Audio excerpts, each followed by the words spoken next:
వ్యాప్తంగా ఇవాళ భారీ వర్షాలు కురిసే అవకాశం ఉందని వాతావరణ శాఖ వెల్లడించింది. ఉరుములు మెరుపులతో పాటు పిడుగులు పడే ఛాన్స్ ఉందని హెచ్చరించింది. గంటకు 50 కిలోమీటర్ల వేగంతో ఈదురుగాలులు వీచే ఛాన్స్ ఉందని ప్రజలు అప్రమత్తంగా ఉండాలని సూచించింది. పిడుగులు పడే అవకాశం ఉన్న నేపథ్యంలో రైతులు పచ్చని చెట్ల కింద నిల్చోవద్దని సూచించింది.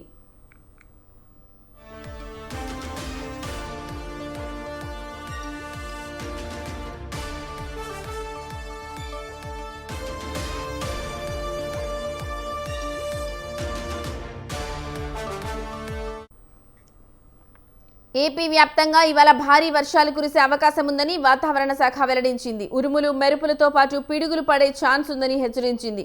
గంటకు 50 కిలోమీటర్ల వేగంతో ఈదురుగాలులు వీచే ఛాన్స్ ఉందని ప్రజలు అప్రమత్తంగా ఉండాలని సూచించింది. పిడుగులు పడే అవకాశం ఉన్న నేపథ్యంలో రైతులు పచ్చని చెట్ల కింద నిల్చోవద్దని సూచించింది.